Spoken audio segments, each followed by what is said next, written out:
بسم الله الرحمن الرحيم. ألف لام ميم. ذلك الكتاب لا ريب فيه هدى للمتقين الذين يؤمنون بالغيب ويقيمون الصلاة ومما رزقناهم ينفقون والذين يؤمنون بما أنزل إليك وما أنزل من قبلك وبالآخرة هم يوقنون أولئك على هدى من ربهم وأولئك هم المفلحون. إن الذين كفروا سواء عليهم أأنذرتهم أم لم تنذرهم لا يؤمنون. ختم الله على قلوبهم وعلى سمعهم وعلى أبصارهم غشاوة ولهم عذاب عظيم. ومن الناس من يقول آمنا بالله وباليوم الآخر وما هم بمؤمنين يخادعون الله والذين آمنوا وما يخدعون إلا أنفسهم وما يشعرون. في قلوبهم مرض فزادهم الله مرضا ولهم عذاب أليم بما كانوا يكذبون. وإذا قيل لهم لا تفسدوا في الأرض قالوا إنما نحن مصلحون ألا إنهم هم المفسدون ولكن لا يشعرون. وإذا قيل لهم آمنوا كما آمن الناس قالوا أنؤمن كما آمن السفهاء ألا إنهم هم السفهاء ولكن لا يعلمون. وإذا لقوا الذين آمنوا قالوا آمنا وإذا خلوا إلى شياطينهم قالوا إنا معكم إنما نحن مستهزئون. الله يستهزئ بهم ويمدهم في طغيانهم يعمهون. أولئك الذين اشتروا الضلالة بالهدى فما ربحت تجارتهم وما كانوا مهتدين. مثلهم كمثل الذي استوقد نارا فلما أضاءت ما حوله ذهب الله بنورهم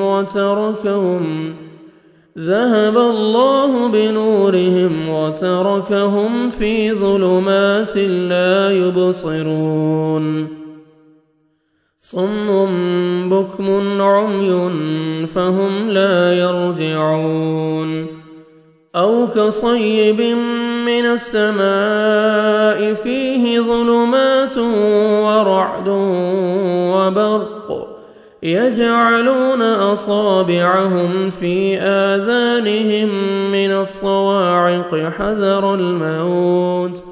والله محيط بالكافرين. يكاد البرق يخطف أبصارهم كلما أضاء لهم مشوا فيه وإذا أظلم عليهم قاموا ولو شاء الله لذهب بسمعهم وأبصارهم إن الله على كل شيء قدير. يا أيها الناس اعبدوا ربكم الذي خلقكم والذين من قبلكم لعلكم تتقون. الذي جعل لكم الأرض فراشا والسماء بناء وأنزل من السماء ماء فأخرج به من الثمرات رزقا لكم فلا تجعلوا لله أندادا وأنتم تعلمون وإن كنتم في ريب مما نزلنا على عبدنا فأتوا بسورة من مثله وادعوا شهداءكم من دون الله إن كنتم صادقين فإن لم تفعلوا ولن تفعلوا فاتقوا النار التي وقودها الناس والحجارة أعدت للكافرين وبشر الذين آمنوا وعملوا الصالحات أن لهم جنات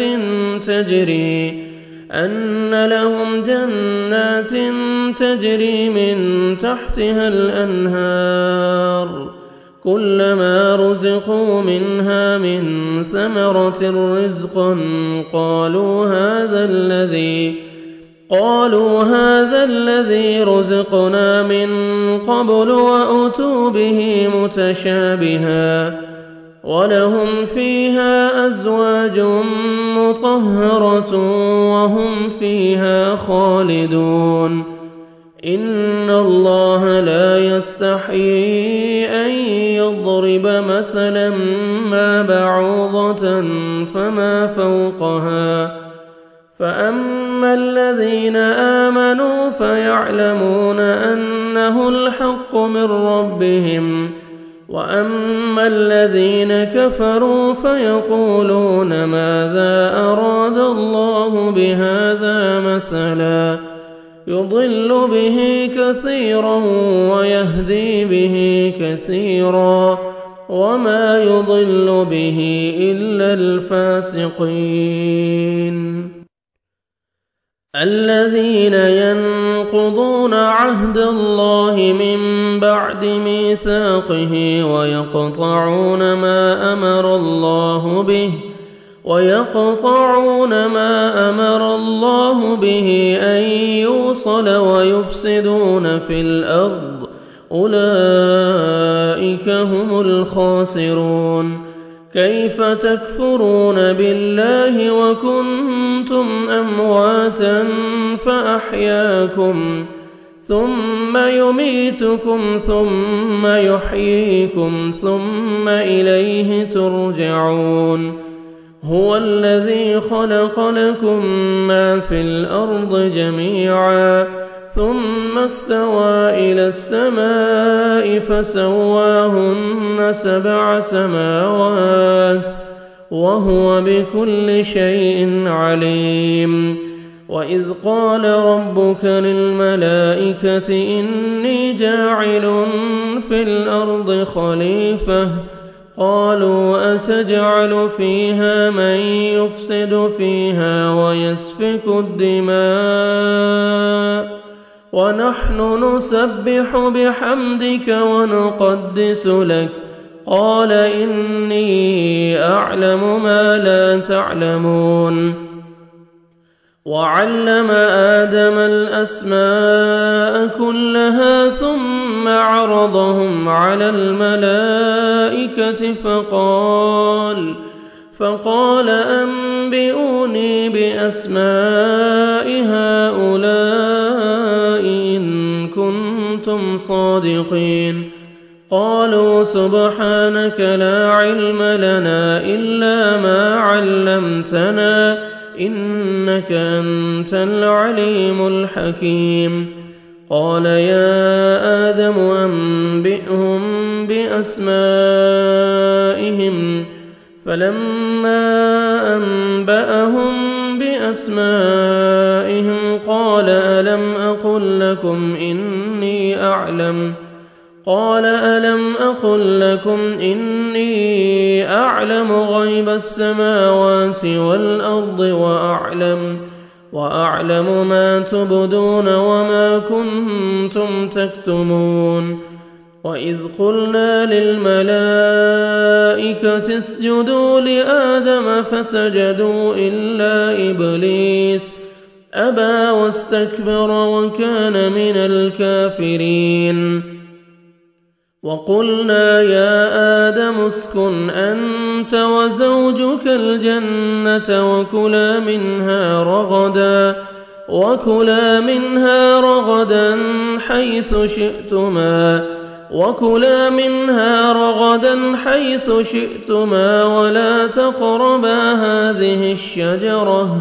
ولا تقربا هذه الشجرة فتكونا من الظالمين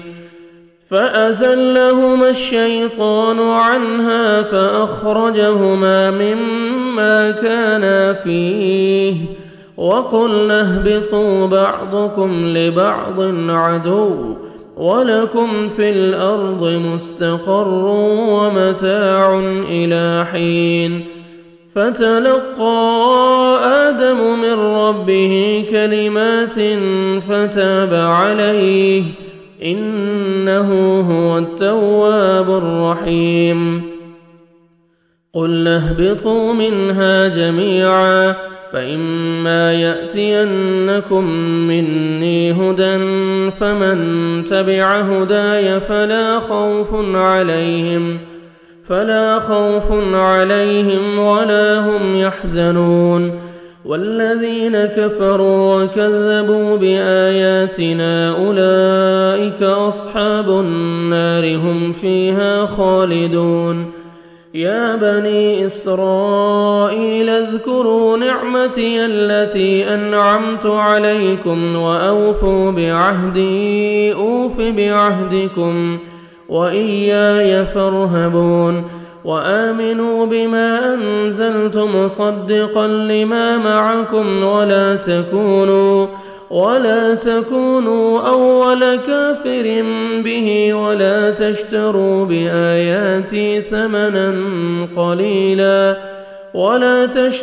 بآياتي ثمنا قليلا وإياي فاتقون ولا تلبسوا الحق بالباطل وتكتموا الحق وأنتم تعلمون وأقيموا الصلاة وآتوا الزكاة واركعوا مع الراكعين أتأمرون الناس بالبر وتنسون أنفسكم وأنتم تتلون الكتاب أفلا تعقلون واستعينوا بالصبر والصلاة وإنها لكبيرة إلا على الخاشعين الذين يظنون أنهم ملاقو ربهم وأنهم إليه راجعون يا بني إسرائيل اذكروا نعمتي التي أنعمت عليكم وأني فضلتكم على العالمين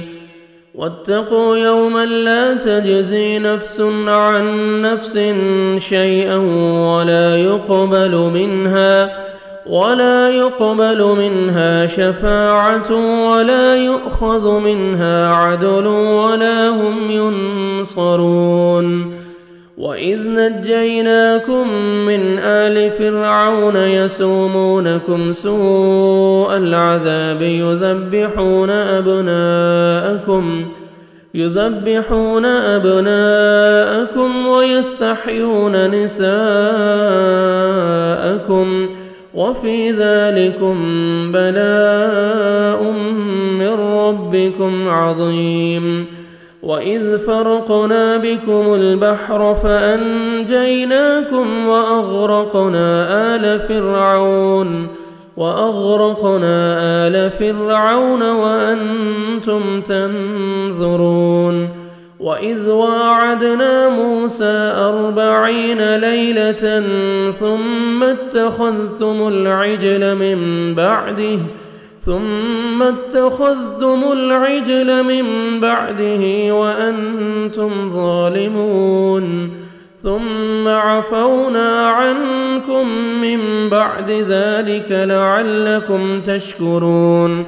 وإذ آتينا موسى الكتاب والفرقان لعلكم تهتدون وإذ قال موسى لقومه يا قوم إنكم ظلمتم أنفسكم باتخاذكم العجل فتوبوا إلى بارئكم فاقتلوا أنفسكم ذلكم خير لكم عند بارئكم فتاب عليكم إنه هو التواب الرحيم وإذ قلتم يا موسى لن نؤمن لك حتى نرى الله جهرة فأخذتكم الصاعقة وأنتم تنظرون ثم بعثناكم من بعد موتكم لعلكم تشكرون وظللنا عليكم الغمام وأنزلنا عليكم المن والسلوى كلوا من طيبات ما رزقناكم وما ظلمونا ولكن كانوا أنفسهم يظلمون وإذ قلنا ادخلوا هذه القرية فكلوا منها حيث شئتم رغدا وادخلوا الباب سجدا وقولوا حطة نغفر لكم خطاياكم وسنزيد المحسنين فبدل الذين ظلموا قولا غير الذي قيل لهم فأنزلنا على الذين ظلموا رجزا من السماء بما كانوا يفسقون وإذ استسقى موسى لقومه فقلنا اضرب بعصاك الحجر فانفجرت منه 12 عينا قد علم كل أناس مشربهم كلوا واشربوا من رزق الله ولا تعثوا في الأرض مفسدين وإذ قلتم يا موسى لن نصبر على طعام واحد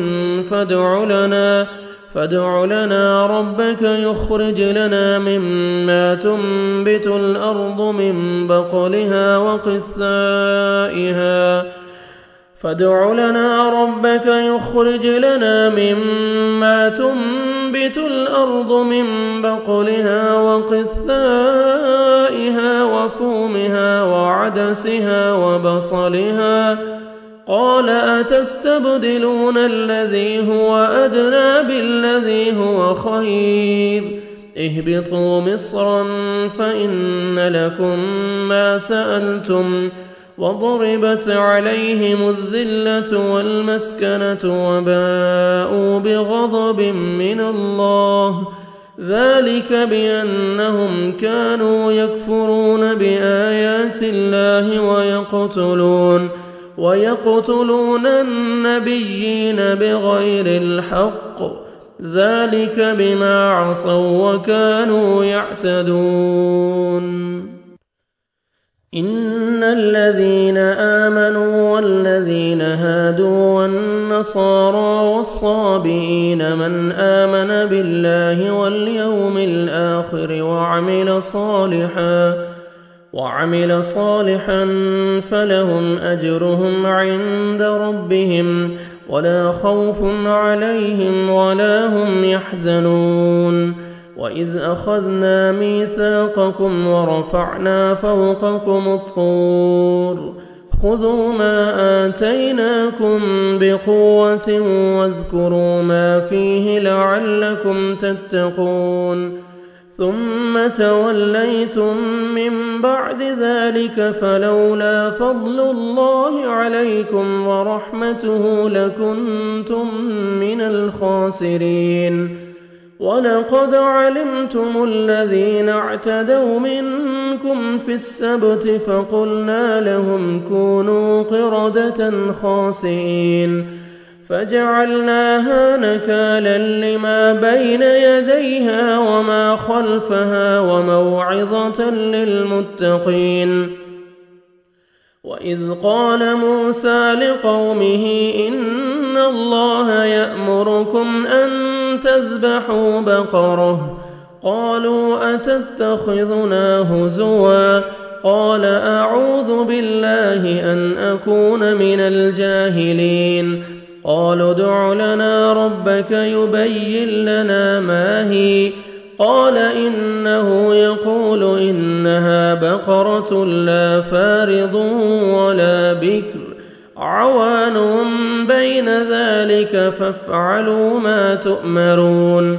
قالوا ادع لنا ربك يبين لنا ما لونها قال إنه يقول إنها بقرة صفراء فاقع لونها تسر الناظرين. قالوا ادع لنا ربك يبين لنا ما هي إن البقرة شابه علينا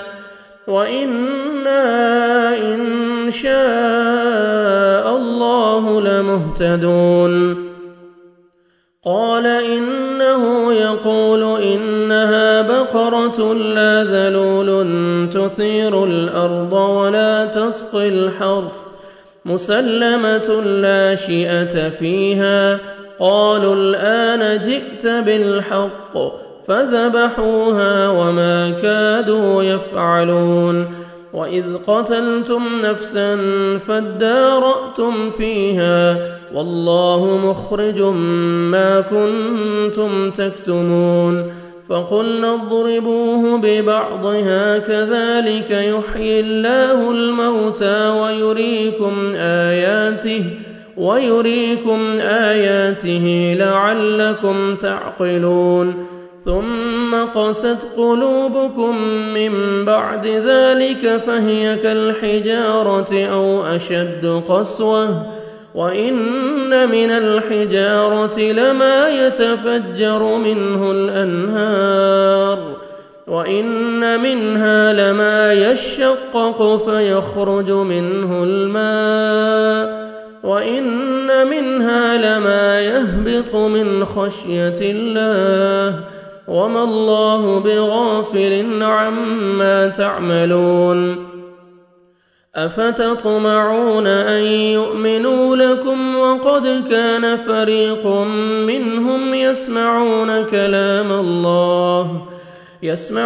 كلام الله ثم يحرفونه من بعد ما عقلوه وهم يعلمون. وإذا لقوا الذين آمنوا قالوا آمنا وإذا خلا بعضهم إلى بعض قالوا أتحدثونهم بما فتح الله عليكم ليحاجوكم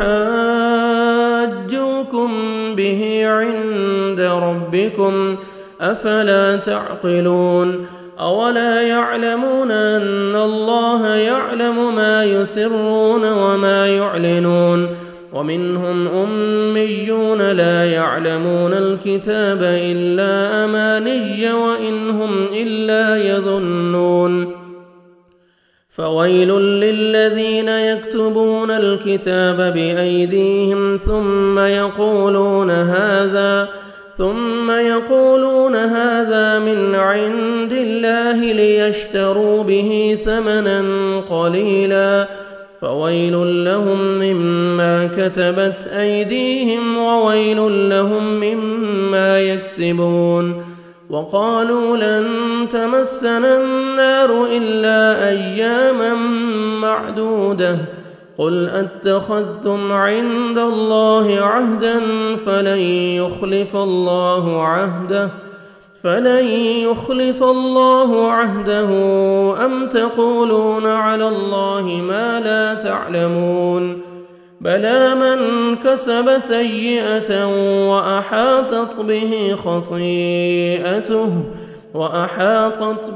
خطيئته فأولئك أصحاب النار هم فيها خالدون والذين آمنوا وعملوا الصالحات أولئك أصحاب الجنة هم فيها خالدون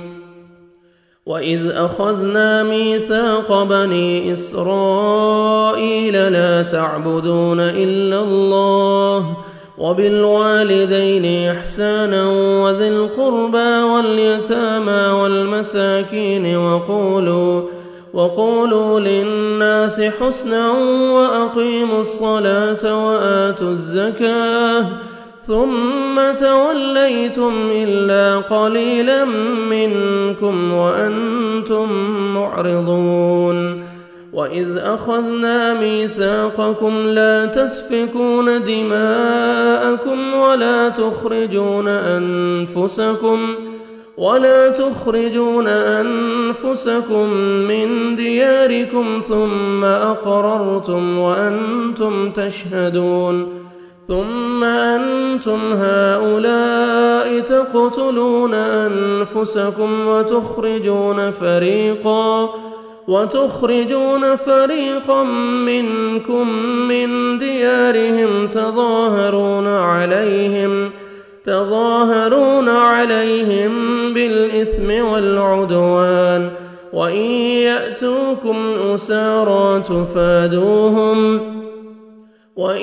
يأتوكم أسارى تفادوهم وهو محرم عليكم إخراجهم أفتؤمنون ببعض الكتاب وتكفرون ببعض فما جزاء من يفعل ذلك منكم إلا خزي في الحياة الدنيا ويوم القيامة يردون إلى أشد العذاب وما الله بغافل عما تعملون أولئك الذين اشتروا الحياة الدنيا بالآخرة فلا يخفف عنهم العذاب ولا هم ينصرون ولقد آتينا موسى الكتاب وقفينا من بعده بالرسل وآتينا عيسى ابن مريم البينات وأيدناه بروح القدس أفكلما جاءكم رسول بما لا تهوى أنفسكم استكبرتم وفريقا كذبتم وفريقا تقتلون وقالوا قلوبنا غلف بل لعنهم الله بكفرهم فقليلا ما يؤمنون ولما جاءهم كتاب من عند الله مصدق لما معهم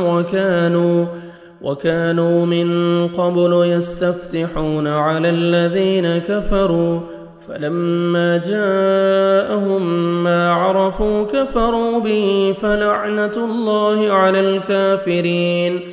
بئس ما اشتروا به أنفسهم أن يكفروا بما أنزل الله بغيا أن ينزل الله من فضله على من يشاء من عباده فباءوا بغضب على غضب وللكافرين عذاب مهين وإذا قيل لهم آمنوا بما أنزل الله قالوا نؤمن بما أنزل علينا ويكفرون بما وراءه وهو الحق مصدقا لما معهم قل فلم تقتلون أنبياء الله من قبل قل فلم تقتلون أنبياء الله من قبل إن كنتم مؤمنين ولقد جاءكم موسى بالبينات ثم اتخذتم العجل من بعده وأنتم ظالمون وإذ أخذنا ميثاقكم ورفعنا فوقكم الطور خذوا ما آتيناكم بقوة واسمعوا قالوا سمعنا وعصينا وأشربوا في قلوبهم العجل بكفرهم قل بئس ما يأمركم به إيمانكم إن كنتم مؤمنين قل إن كانت لكم الدار الآخرة عند الله خالصة من دون الناس فتمنوا الموت إن كنتم صادقين ولا يتمنونه أبدا بما قدمت أيديهم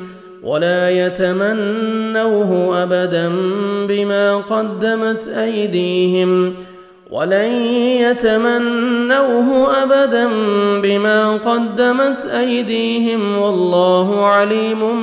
بالظالمين ولتجدنهم أحرص الناس على حياة ومن الذين أشركوا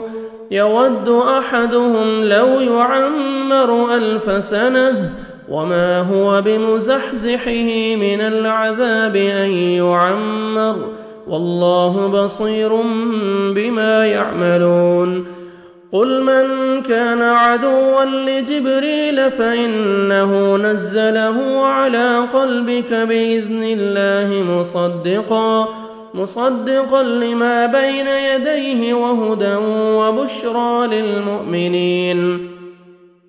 من كان عدوا لله وملائكته ورسله وجبريل وميكال فإن الله عدو للكافرين ولقد أنزلنا إليك آيات بينات وما يكفر بها إلا الفاسقون أو كلما عاهدوا عهدا نبذه فريق منهم بل أكثرهم لا يؤمنون ولما جاءهم رسول من عند الله مصدق لما معهم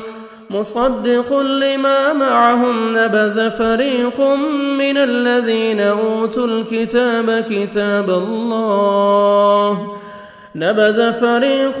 من الذين أوتوا الكتاب كتاب الله وراء ظهورهم كأنهم لا يعلمون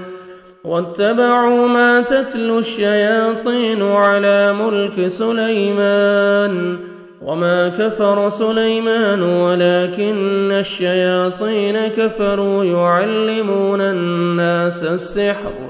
وما أنزل على الملكين ببابل هاروت وماروت وما يعلمان من أحد حتى يقولا إنما نحن فتنة فلا تكفر فيتعلمون منهما ما يفرقون به بين المرء وزوجه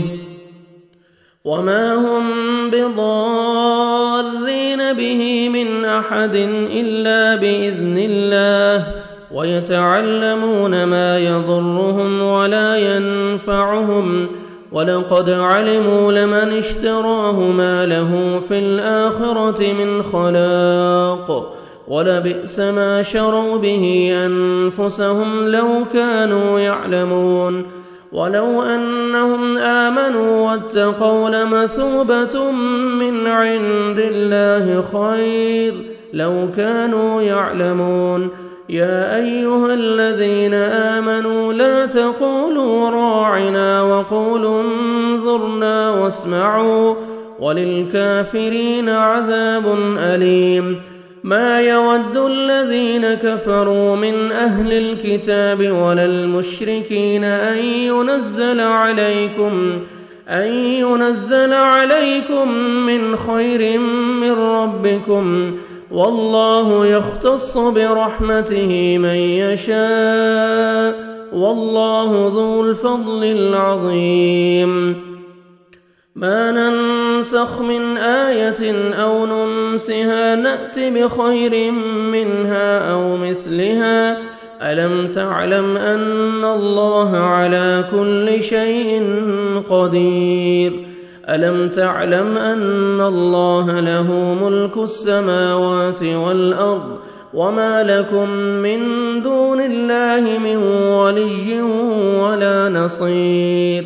أم تريدون أن تسألوا رسولكم كما سئل موسى من قبل؟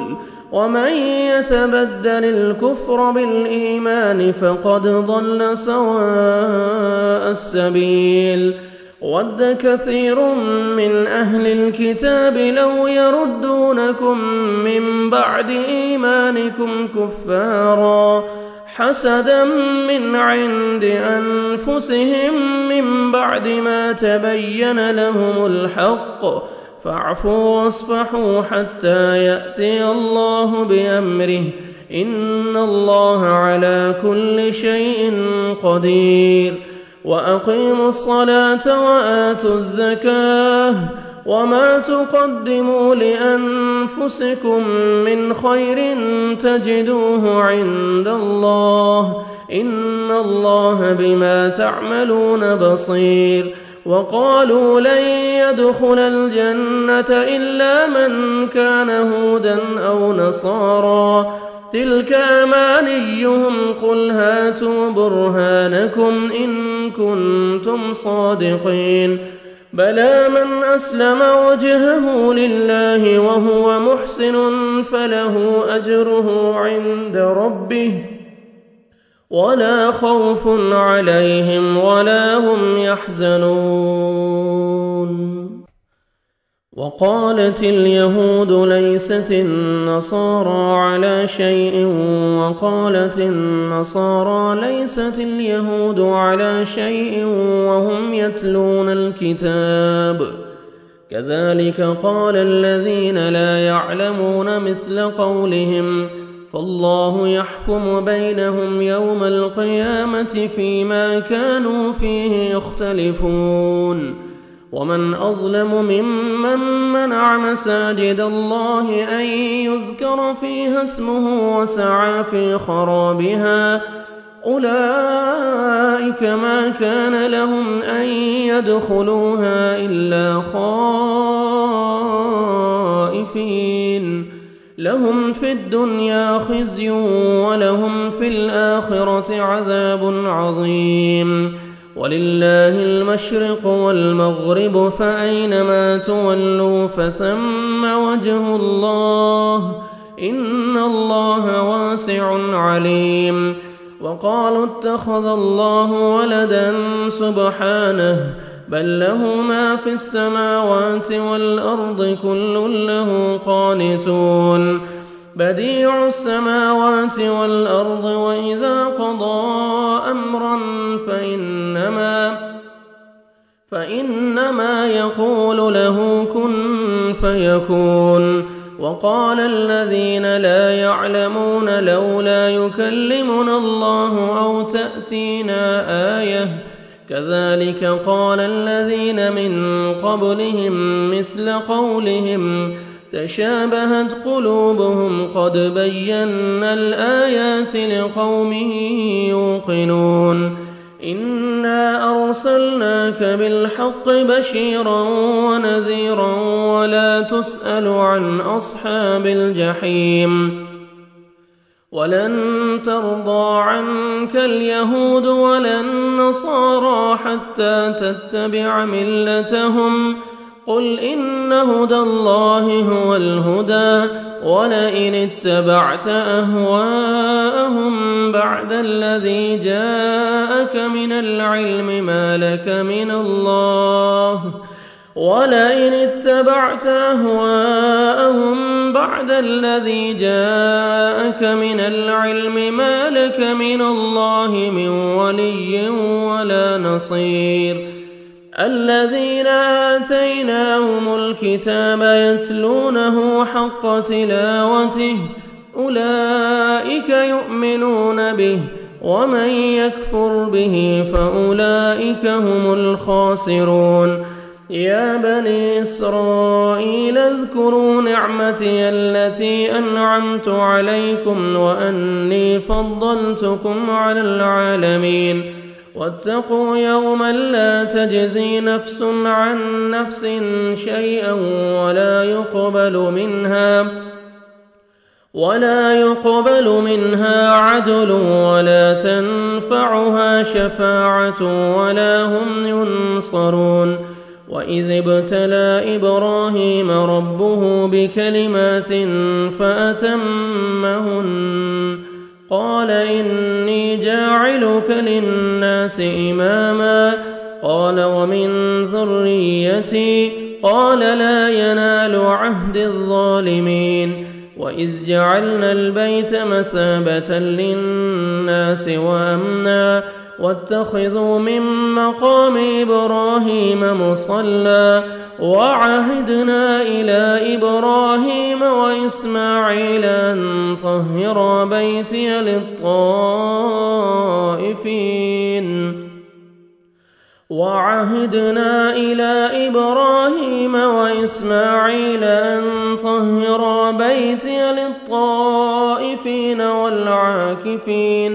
والعاكفين والركع السجود وإذ قال إبراهيم رب اجعل هذا بلد آمنا وارزق أهله من الثمرات من آمن منهم بالله واليوم الآخر قال ومن كفر فأمتعه قليلا ثم أضطره إلى عذاب النار وبئس المصير وإذ يرفع إبراهيم القواعد من البيت وإسماعيل ربنا تقبل منا إنك أنت السميع العليم ربنا واجعلنا مسلمين لك ومن ذريتنا أمة مسلمة لك وأرنا مناسكنا وتب علينا إنك أنت التواب الرحيم ربنا وابعث فيهم رسولا منهم يتلو عليهم آياتك ويعلمهم الكتاب والحكمة ويزكيهم إنك أنت العزيز الحكيم ومن يرغب عن ملة إبراهيم إلا من سفه نفسه ولقد اصطفيناه في الدنيا وإنه في الآخرة لمن الصالحين إذ قال له ربه أسلم قال أسلمت لرب العالمين ووصى بها إبراهيم بنيه ويعقوب يا بني إن الله اصطفى لكم الدين فلا تموتن إلا وأنتم مسلمون أم كنتم شهداء إذ حضر يعقوب الموت إذ قال لبنيه ما تعبدون من بعدي قالوا نعبد إلهك وإله آبائك إبراهيم وإسماعيل وإسحاق إلها واحدا ونحن له مسلمون تلك أمة قد خلت لها ما كسبت ولكم ما كسبتم ولا تسألون عما كانوا يعملون وقالوا كونوا هودا أو نصارى تهتدوا قل بل ملة إبراهيم حنيفا وما كان من المشركين قولوا آمنا بالله وما أنزل إلينا وما أنزل إلى إبراهيم وما أنزل إلى إبراهيم وإسماعيل وإسحاق ويعقوب والأسباط وما أوتي موسى وعيسى وما أوتي النبيون من ربهم لا نفرق بين أحد منهم ونحن له مسلمون فإن آمنوا بمثل ما آمنتم به فقد اهتدوا وإن تولوا فإنما هم في شقاق فسيكفيكهم الله وهو السميع العليم صبغة الله ومن أحسن من الله صبغة ونحن له عابدون قل أتحاجوننا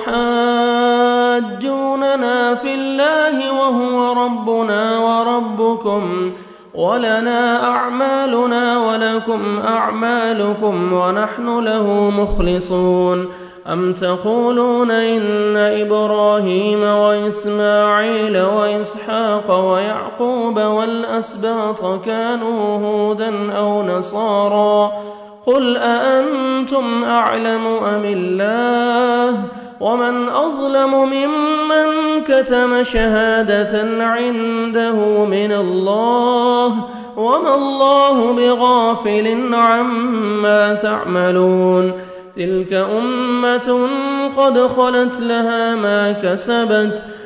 أمة قد خلت لها ما كسبت ولكم ما كسبتم ولا تسألون عما كانوا يعملون سيقول السفهاء من الناس ما ولاهم عن قبلتهم التي كانوا عليها قل لله المشرق والمغرب يهدي من يشاء إلى صراط مستقيم وكذلك جعلناكم أمة وسطا لتكونوا شهداء على الناس ويكون الرسول عليكم شهيدا وما جعلنا القبلة التي كنت عليها إلا لنعلم من يتبع الرسول ممن ينقلب على عقبيه وإن كانت لكبيرة إلا على الذين هدى الله وما كان الله ليضيع إيمانكم إن الله بالناس لرؤوف رحيم قد نرى تقلب وجهك في السماء فلنولينك قبلة ترضاها فول وجهك شطر المسجد الحرام وحيث ما كنتم فولوا وجوهكم شطره وإن الذين أوتوا الكتاب ليعلمون أنه الحق من ربهم وما الله بغافل عما يعملون ولئن أتيت الذين أوتوا الكتاب بكل آية ما تبعوا قبلتك وما أنت بتابع قبلتهم وما بعضهم بتابع قبلة بعض ولئن اتبعت أهواءهم من بعد ما جاءك من العلم إنك إذا لمن الظالمين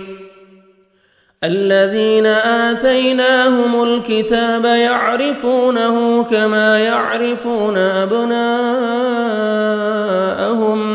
وإن فريقا منهم ليكتمون الحق وهم يعلمون الحق من ربك فلا تكونن من الممترين ولكل وجهة هو موليها فاستبقوا الخيرات أينما تكونوا يأت بكم الله جميعا إن الله على كل شيء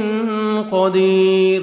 ومن حيث خرجت فول وجهك شطر المسجد الحرام وإنه للحق من ربك وما الله بغافل عما تعملون ومن حيث خرجت فول وجهك شطر المسجد الحرام وحيث ما كنتم فولوا وجوهكم شطره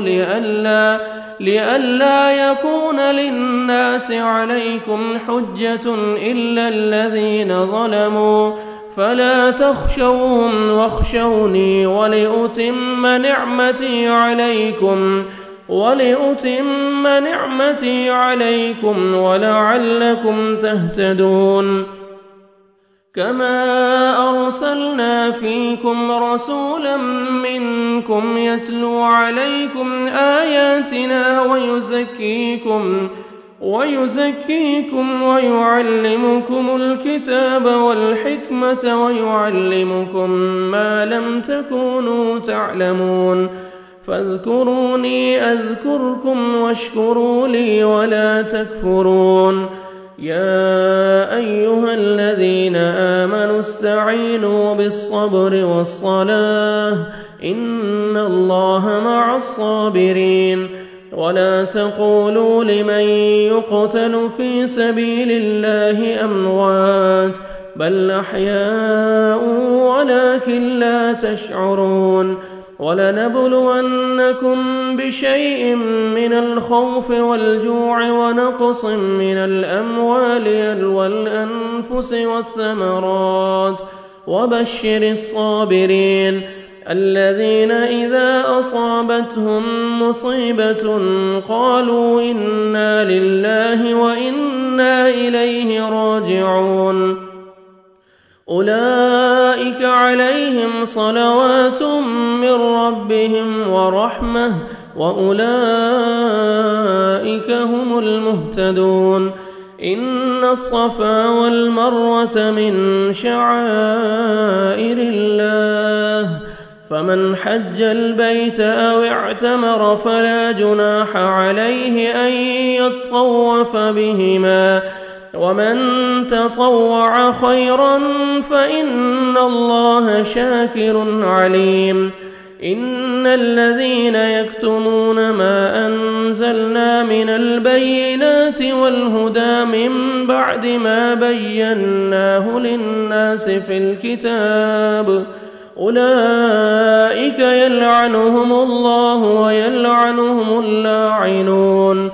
إلا الذين تابوا وأصلحوا وبينوا فأولئك أتوب عليهم وأنا التواب الرحيم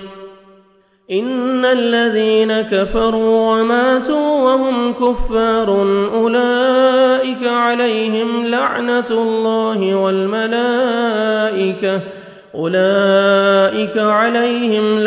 الله والملائكة والناس أجمعين خالدين فيها لا يخفف عنهم العذاب ولا هم ينظرون وإلهكم إله واحد لا إله إلا هو الرحمن الرحيم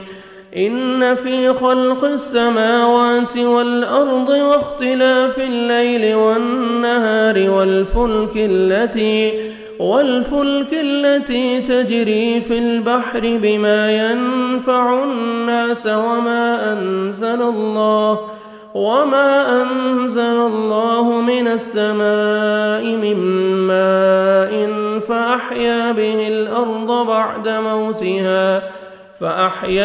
الأرض بعد موتها وبث فيها من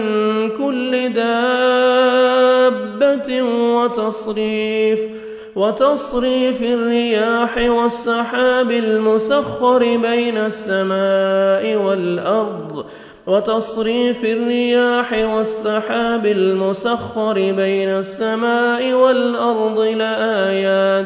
بين السماء والأرض لآيات لقوم يعقلون ومن الناس من يتخذ من دون الله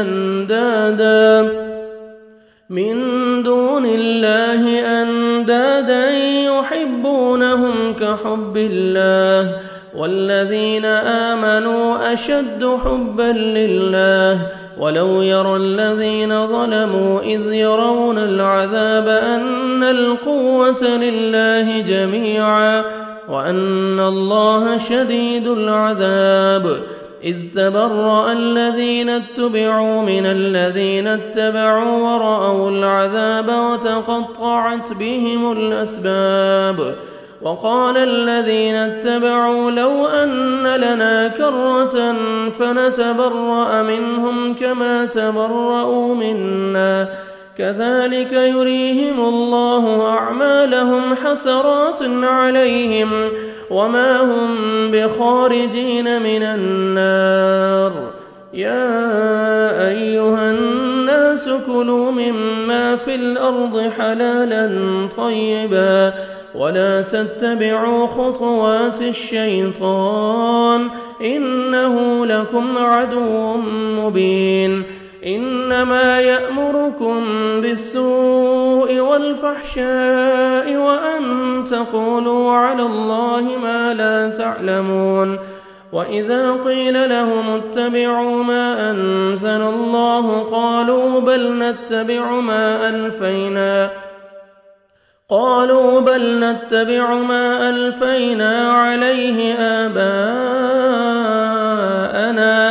أولو كان آباؤهم لا يعقلون شيئا ولا يهتدون ومثل الذين كفروا كمثل الذي ينعق بما لا يسمع إلا دعاء ونداء صم بكم عمي فهم لا يعقلون يا أيها الذين آمنوا كلوا من طيبات ما رزقناكم واشكروا لله إن كنتم إياه تعبدون إنما حرم عليكم الميتة والدم ولحم الخنزير وما أهل به لغير الله فمن اضطر غير باغ ولا عاد فلا إثم عليه إن الله غفور رحيم إن الذين يكتمون ما أنزل الله من الكتاب ويشترون به ثمنا قليلا أولئك ما يأكلون في بطونهم إلا النار ولا يكلمهم الله يوم القيامة ولا يزكيهم ولهم عذاب أليم أولئك الذين اشتروا الضلالة بالهدى والعذاب بالمغفرة فما أصبرهم على النار ذلك بأن الله نزل الكتاب بالحق وإن الذين اختلفوا في الكتاب لفي شقاق بعيد ليس البر أن تولوا وجوهكم قبل المشرق والمغرب ولكن البر من آمن بالله واليوم الآخر والملائكة والكتاب والنبيين وآتى المال على حبه ذوي القربى واليتامى والمساكين وابن السبيل والسائلين وفي الرقاب وأقام الصلاة وآتى الزكاة والموفون بعهدهم إذا عاهدوا والصابرين في البأساء والضراء وحين البأس أولئك الذين صدقوا وأولئك هم المتقون يا أيها الذين آمنوا كتب عليكم القصاص في القتلى الحر بالحر والعبد بالعبد والأنثى بالأنثى فمن عفي له من أخيه شيء فاتباع بالمعروف وأداء إليه بإحسان ذلك تخفيف من ربكم ورحمة فمن اعتدى بعد ذلك فله عذاب أليم ولكم في القصاص حياة يا أولي الألباب لعلكم تتقون كتب عليكم إذا حضر أحدكم الموت إن ترك خيرا الوصية للوالدين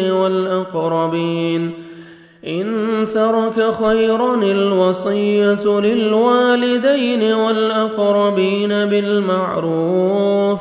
حقا على المتقين فمن بدله بعدما سمعه فإنما إثمه على الذين يبدلونه إن الله سميع عليم فمن خاف من موص جنفا أو إثما فأصلح بينهم فلا إثم عليه إن الله غفور رحيم يا أيها الذين آمنوا كتب عليكم الصيام كما كتب على الذين من قبلكم لعلكم تتقون أياما معدودات فمن كان منكم مريضا أو على سفر فعدة من أيام أخر وعلى الذين يطيقونه فدية طعام مسكين فمن تطوع خيرا فهو خير له وأن تصوموا خير لكم إن كنتم تعلمون شهر رمضان الذي أنزل فيه القرآن هدى للناس وبينات من الهدى والفرقان فمن شهد منكم الشهر فليصم ومن كان مريضا أو على سفر فعدة من أيام أخر يريد الله بكم اليسر ولا يريد بكم العسر ولتكملوا العدة ولتكبروا الله على ما هداكم ولعلكم تشكرون وإذا سألك عبادي عني فإني قريب أجيب دعوة الداع إذا دعاني فليستجيبوا لي وليؤمنوا بي لعلهم يرشدون أحل لكم ليلة الصيام الرفث إلى نسائكم هن لباس لكم وأنتم لباس لهن علم الله أنكم كنتم تختانون أنفسكم فتاب عليكم وعفى عنكم فالآن باشروهن وابتغوا ما كتب الله لكم وكلوا واشربوا حتى يتبين لكم الخيط الأبيض من الخيط الأسود من الفجر ثم أتموا الصيام إلى الليل ولا تباشروهن وأنتم عاكفون في المساجد تلك حدود الله فلا تقربوها كذلك يبين الله آياته للناس لعلهم يتقون ولا تأكلوا أموالكم بينكم بالباطل وتدلوا بها إلى الحكام لتأكلوا فريقا من أموال الناس بالإثم وأنتم تعلمون يسألونك عن الأهلة قل هي مواقيت للناس والحج وليس البر بأن تأتوا البيوت من ظهورها ولكن البر من اتقى وأتوا البيوت من أبوابها واتقوا الله لعلكم تفلحون وقاتلوا في سبيل الله الذين يقاتلونكم ولا تعتدوا إن الله لا يحب المعتدين واقتلوهم حيث ثقفتموهم وأخرجوهم من حيث أخرجوكم والفتنة أشد من القتل ولا تقاتلوهم عند المسجد الحرام حتى يقاتلوكم فيه فإن قاتلوكم فاقتلوهم كذلك جزاء الكافرين فإن انتهوا فإن الله غفور رحيم وقاتلوهم حتى لا تكون فتنة ويكون الدين لله فإن انتهوا فلا عدوان إلا على الظالمين الشهر الحرام بالشهر الحرام والحرمات قصاص فمن اعتدى عليكم فاعتدوا عليه بمثل ما اعتدى عليكم واتقوا الله واعلموا أن الله مع المتقين وأنفقوا في سبيل الله ولا تلقوا بأيديكم إلى التهلكة وأحسنوا إن الله يحب المحسنين وأتموا الحج والعمرة لله فإن أحصرتم فما استيسر من الهدي ولا تحلقوا رؤوسكم حتى يبلغ الهدي محله فمن كان منكم مريضا أو به أذى من رأسه ففدية من صيام أو صدقة أو نسك فإذا أمنتم فمن تمتع بالعمرة إلى الحج فما استيسر من الهدي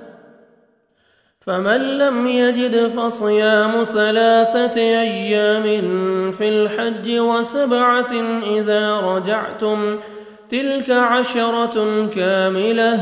ذلك لمن لم يكن أهله حاضر المسجد الحرام واتقوا الله واعلموا أن الله شديد العقاب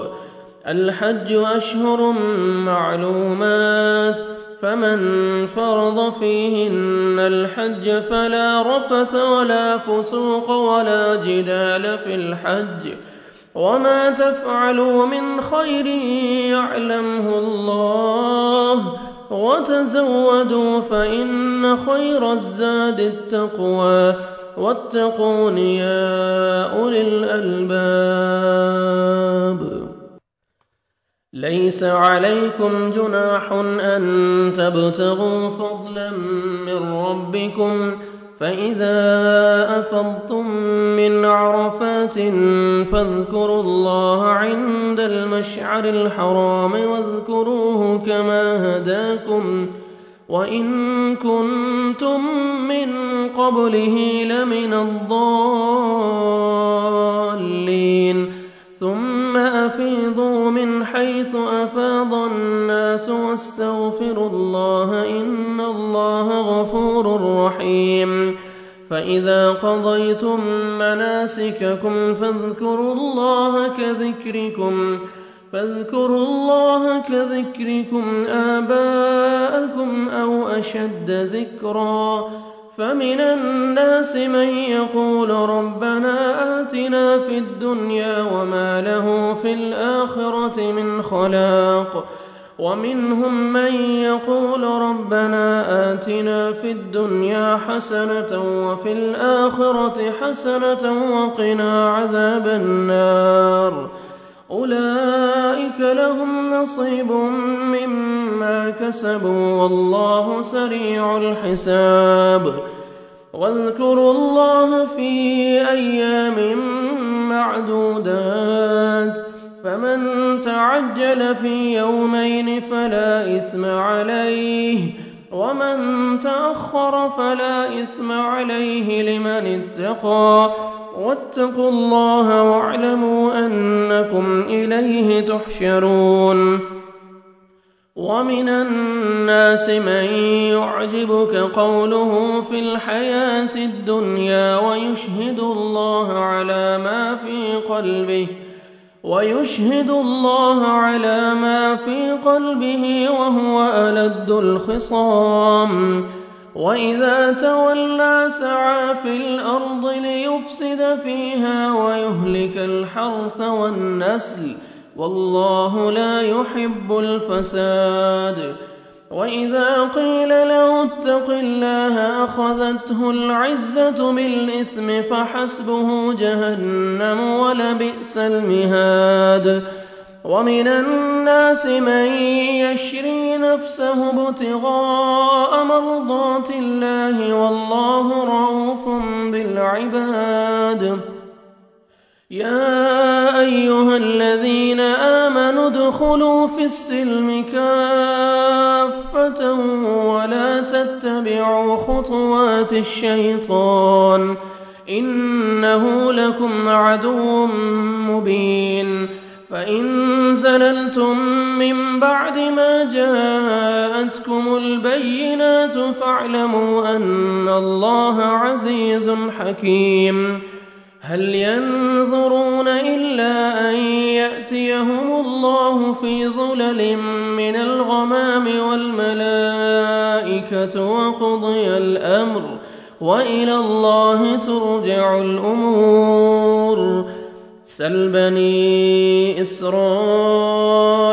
كم آتيناهم من آية بينة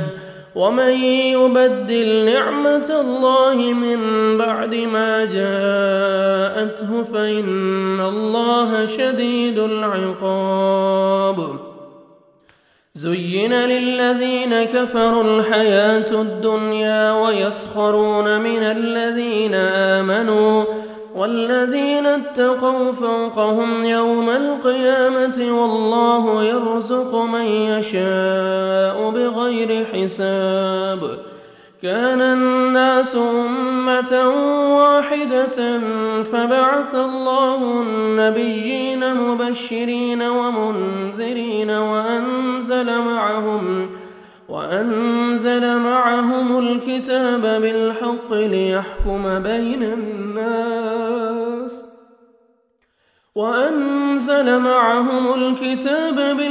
ليحكم بين الناس فيما اختلفوا فيه وما اختلف فيه إلا الذين أوتوه من بعد ما جاءهم البينات بغيا بينهم فهدى الله الذين آمنوا لما اختلفوا فيه من الحق بإذنه والله يهدي من يشاء إلى صراط مستقيم. أم حسبتم أن تدخلوا الجنة ولما يأتكم مثل الذين خلوا من قبلكم مستهم البأساء والضراء وزلزلوا حتى يقول الرسول والذين آمنوا معه متى نصر الله ألا إن نصر الله قريب. يسألونك ماذا ينفقون قل ما أنفقتم من خير فللوالدين والأقربين واليتامى والمساكين وابن السبيل وما تفعلوا من خير فإن الله به عليم. كتب عليكم القتال وهو كره لكم وعسى أن تكرهوا شيئا وهو خير لكم وعسى أن تكرهوا شيئا وهو خير لكم، وعسى أن تحبوا شيئا وهو شر لكم، والله يعلم وأنتم لا تعلمون. يسألونك عن الشهر الحرام قتال فيه،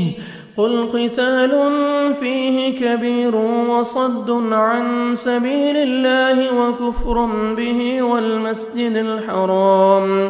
والمسجد الحرام وإخراج أهله منه أكبر عند الله، والفتنة أكبر من القتل، ولا يزالون يقاتلونكم حتى يردوكم عن دينكم إن استطاعوا، ومن يرتدد منكم عن دينه فيمت وهو كافر فأولئك حبطت أعمالهم في الدنيا والآخرة، وأولئك أصحاب النار هم فيها خالدون. إن الذين آمنوا والذين هاجروا وجاهدوا في سبيل الله أولئك يرجون رحمة الله، والله غفور رحيم. يسألونك عن الخمر والميسر، قل فيهما إثم كبير ومنافع للناس وإثمهما أكبر من نفعهما، ويسألونك ماذا ينفقون، قل العفو، كذلك يبين الله لكم الآيات لعلكم تتفكرون في الدنيا والآخرة. ويسألونك عن اليتامى، قل إصلاح لهم خير، وإن تخالطوهم فإخوانكم، والله يعلم المفسد من المصلح، ولو شاء الله لأعنتكم، إن الله عزيز حكيم. ولا تنكحوا المشركات حتى يؤمنوا، ولأمة مؤمنة خير من مشركة ولو أعجبتكم، ولا تنكحوا المشركين حتى يؤمنوا، ولعبد مؤمن خير من مشرك ولو أعجبكم، أولئك يدعون إلى النار، والله يدعو إلى الجنة والمغفرة بإذنه،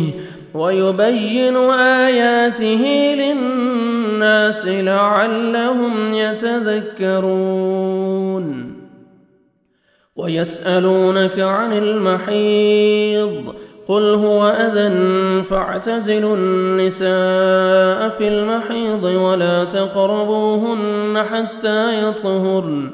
فإذا تطهرن فأتوهن من حيث أمركم الله، إن الله يحب التوابين ويحب المتطهرين. نساؤكم حرث لكم فأتوا حرثكم أنى شئتم، وقدموا لأنفسكم، واتقوا الله واعلموا أنكم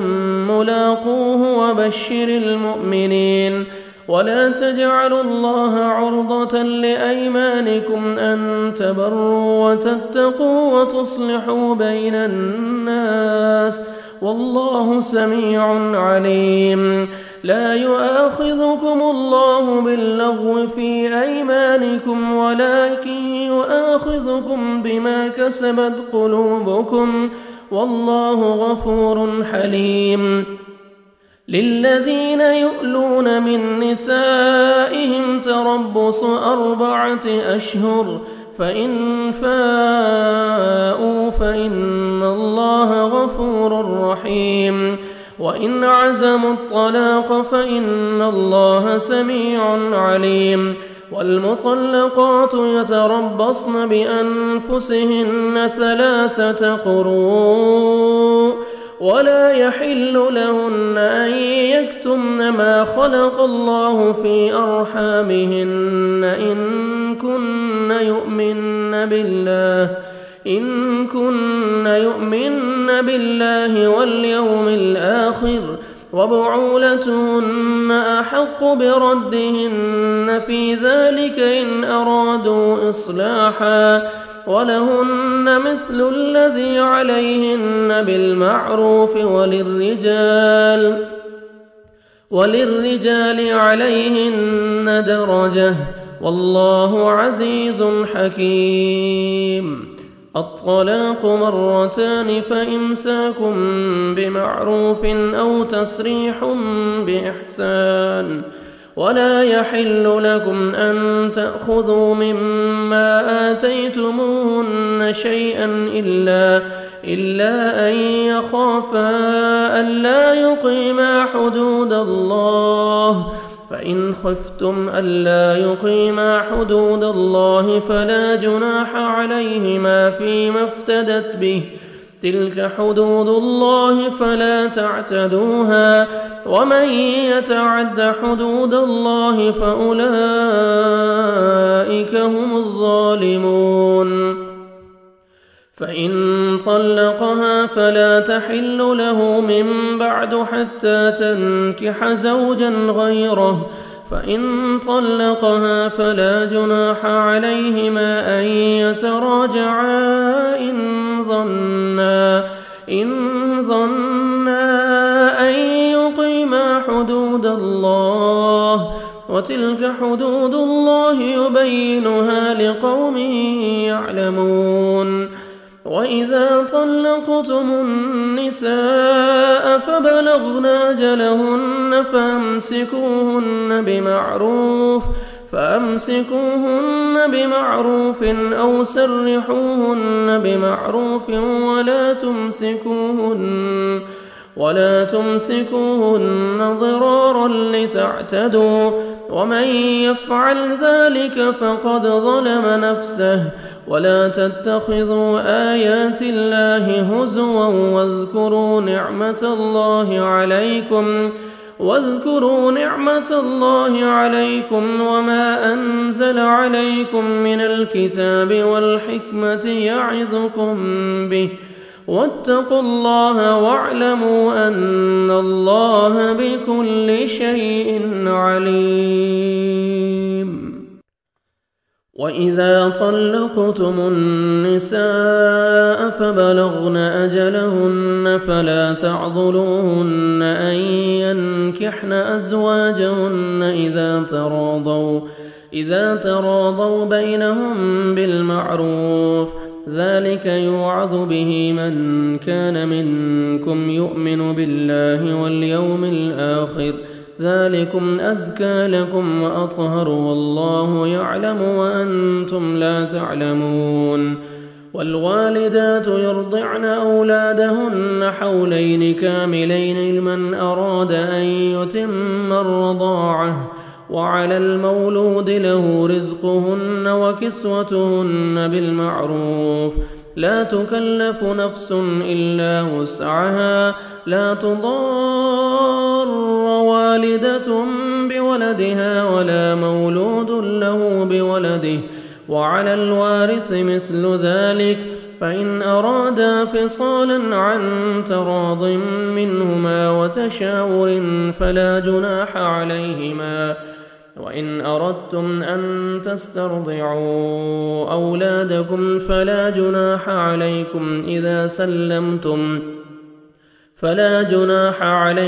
إذا سلمتم ما آتيتم بالمعروف واتقوا الله واعلموا أن الله بما تعملون بصير. والذين يتوفون منكم ويذرون أزواجا يتربصن بأنفسهن 4 أشهر وعشرا فإذا بلغن أجلهن فلا جناح عليكم فيما فعلن في أنفسهن بالمعروف والله بما تعملون خبير. ولا جناح عليكم فيما عرضتم به من خطبة النساء أو أكننتم في أنفسكم علم الله أنكم ستذكرونهن ولكن لا تواعدوهن سرا ولكن لا تواعدوهن سرا إلا أن تقولوا قولا معروفا ولا تعزموا عقدة النكاح حتى يبلغ الكتاب أجله واعلموا أن الله يعلم ما في أنفسكم فاحذروه واعلموا أن الله غفور حليم. لا جناح عليكم إن طلقتم النساء ما لم تمسوهن أو تفرضوا لهن فريضة ومتعوهن على الموسع قدره وعلى المقتر قدره متاعا بالمعروف حقا على المحسنين. وإن طلقتموهن من قبل أن تمسوهن وقد فرضتم لهن فريضة فنصف ما فرضتم إلا أن يعفون أو يعفو الذي بيده عقدة النكاح وأن تعفوا أقرب للتقوى ولا تنسوا الفضل بينكم إن الله بما تعملون بصير. حافظوا على الصلوات والصلاة الوسطى وقوموا لله قانتين. فإن خفتم فرجالا أو ركبانا فإذا أمنتم فاذكروا الله كما علمكم ما لم تكونوا تعلمون. والذين يتوفون منكم ويذرون أزواجا وصية لأزواجهم متاعا إلى الحول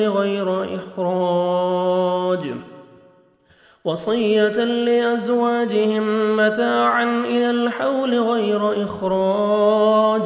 فإن خرجن فلا جناح عليكم فيما فعلن في أنفسهن من معروف والله عزيز حكيم. وللمطلقات متاع بالمعروف حقا على المتقين كذلك يبين الله لكم آياته لعلكم تعقلون. ألم تر إلى الذين خرجوا من ديارهم وهم ألوف حذر الموت فقال لهم الله موتوا ثم أحياهم إن الله لذو فضل على الناس ولكن أكثر الناس لا يشكرون. وقاتلوا في سبيل الله واعلموا أن الله سميع عليم. من ذا الذي يقرض الله قرضا حسنا فيضاعفه له أضعافا كثيرة والله يقبض ويبسط وإليه ترجعون. ألم تر إلى الملأ من بني إسرائيل من بعد موسى إذ قالوا لنبي له ابعث لنا ملكا نقاتل في سبيل الله قال هل عسيتم إن كتب عليكم القتال ألا تقاتلوا قالوا وما لنا ألا نقاتل في سبيل الله وقد أخرجنا من ديارنا وأبنائنا فلما كتب عليهم القتال تولوا إلا قليلا منهم والله عليم بالظالمين. وقال لهم نبيهم إن الله قد بعث لكم طالوت ملكا قالوا أنى يكون له الملك علينا ونحن أحق بالملك منه ولم يؤت سعة من المال قال إن الله اصطفاه عليكم وزاده بسطة في العلم والجسم والله يؤتي ملكه من يشاء والله واسع عليم. وقال لهم نبيهم إن آية ملكه أن يأتيكم التابوت فيه سكينة من ربكم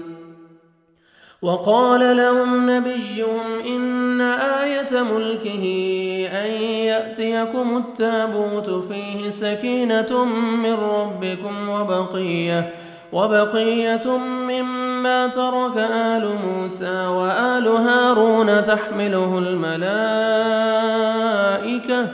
إن في ذلك لآية لكم إن كنتم مؤمنين فلما فصل طالوت بالجنود قال إن الله مبتليكم بنهر فمن شرب منه فليس مني ومن لم يطعمه فإنه مني إلا من اغترف غرفة بيده فشربوا منه إلا قليلا منهم فلما جاوزه هو والذين آمنوا معه قالوا لا طاقة لنا اليوم بجالوت وجنوده قال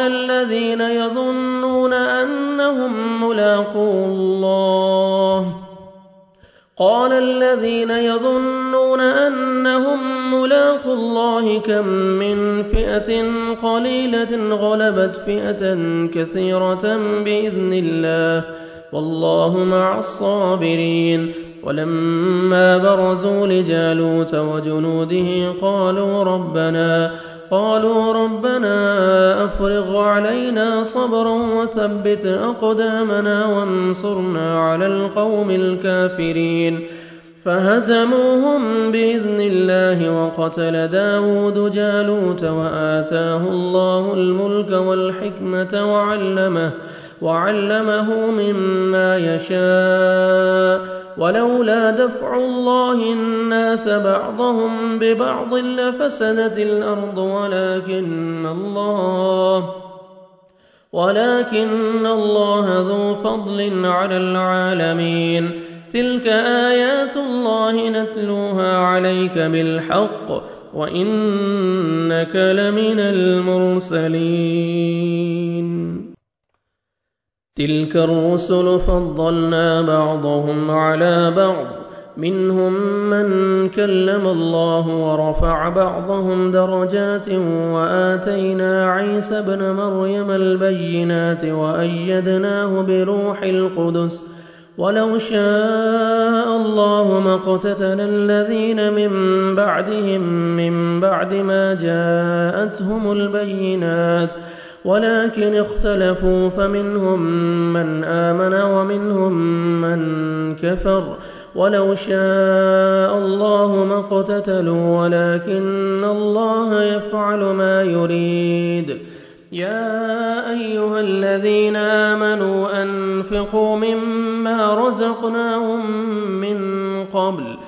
يا أيها الذين آمنوا أنفقوا مما رزقناكم من قبل أن يأتي يوم لا بيع فيه ولا خلة ولا شفاعة والكافرون هم الظالمون الله لا إله إلا هو الحي القيوم لا تأخذه سنة ولا نوم له ما في السماوات وما في الأرض من ذا الذي يشفع عنده إلا بإذنه يعلم ما بين أيديهم وما خلفهم ولا يحيطون بشيء من علمه إلا بما شاء وسع كرسيه السماوات والأرض ولا يؤوده حفظهما وهو العلي العظيم لا إكراه في الدين قد تبين الرشد من الغي فمن يكفر بالطاغوت ويؤمن بالله فقد استمسك بالعروة الوثقى لا انفصام لها والله سميع عليم الله ولي الذين آمنوا يخرجهم من الظلمات إلى النور والذين كفروا أولياؤهم الطاغوت يخرجونهم من النور إلى الظلمات أولئك أصحاب النار هم فيها خالدون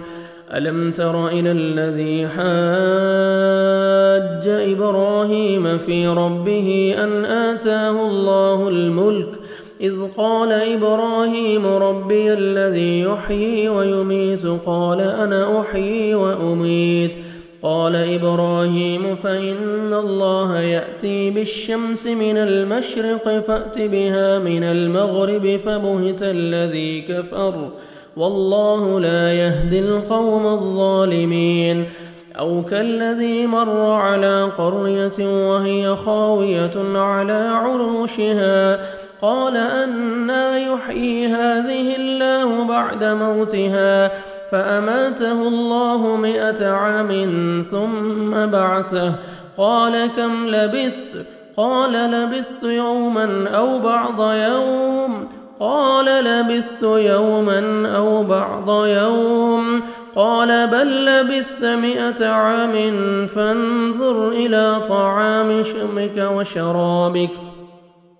قال بل لبثت 100 عام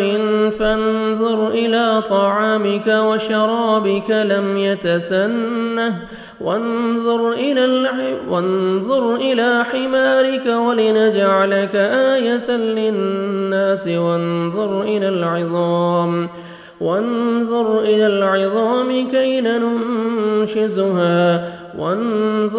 العظام كيف ننشزها ثم نكسوها لحما فلما تبين له قال أعلم أن الله على كل شيء قدير وإذ قال إبراهيم رب أرني كيف تحيي الموتى قال أولم تؤمن قال بلى ولكن ليطمئن قلبي قال فخذ 4 من الطير فصرهن إليك ثم اجعل على كل جبل منهن جزءا ثم ادعهن يأتينك سعيا واعلم أن الله عزيز حكيم مثل الذين ينفقون أموالهم في سبيل الله كمثل حبة أنبتت 7 سنابل في كل سنبلة 100 حبة والله يضاعف لمن يشاء والله واسع عليم الذين ينفقون أموالهم في سبيل الله ثم لا يتبعون ما أنفقوا منا ولا أذى لهم أجرهم عند ربهم ولا خوف عليهم ولا هم يحزنون قول معروف ومغفرة خير من صدقة يتبعها أذى والله غني حليم يا أيها الذين آمنوا لا تبطلوا صدقاتكم بالمن والأذى كالذي ينفق ماله رئاء الناس ولا يؤمن بالله واليوم الآخر فمثله كمثل صفوان عليه تراب فأصابه وابل فتركه صلدا لا يقدرون على شيء مما كسبوا والله لا يهدي القوم الكافرين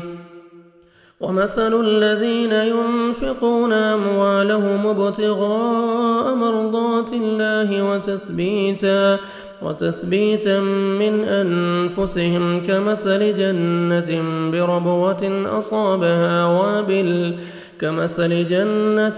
بربوة أصابها وابل فآتت أكلها ضعفين فإن لم يصبها وابل فطل والله بما تعملون بصير أيود أحدكم أن تكون له جنة من نخيل وأعناب تجري من تحتها الأنهار له فيها من كل الثمرات وأصابه الكبر وله ذرية ضعفاء فأصابها إعصار فيه نار فاحترقت كذلك يبين الله لكم الآيات لعلكم تتفكرون يا أيها الذين آمنوا أنفقوا من طيبات ما كسبتم ومما أخرجنا لكم من الأرض ولا تيمموا الخبيث منه تنفقون ولستم بآخذيه إلا أن تغمضوا فيه واعلموا أن الله غني حميد. الشيطان يعدكم الفقر ويأمركم بالفحشاء والله يعدكم مغفرة منه وفضلا والله واسع عليم. يؤتي الحكمة من يشاء ومن يؤت الحكمة فقد أوتي خيرا كثيرا وما يذكر إلا أولو الألباب. وما أنفقتم من نفقة أو نذرتم من نذر فإن الله يعلمه وما للظالمين من أنصار. إن تبدوا الصدقات فنعما هي وإن تخفوها وتؤتوها الفقراء فهو خير لكم ويكفر عنكم من سيئاتكم والله بما تعملون خبير. ليس عليك هداهم ولكن الله يهدي من يشاء وما تنفقوا من خير فلأنفسكم وما تنفقون إلا ابتغاء وجه الله وما تنفقوا من خير يوفى إليكم وأنتم لا تظلمون. للفقراء الذين أحصروا في سبيل الله لا يستطيعون ضربا في الأرض يحسبهم الجاهل أغنياء من التعفف تعرفهم بسيماهم لا يسألون الناس إلحافا وما تنفقوا من خير فإن الله به عليم.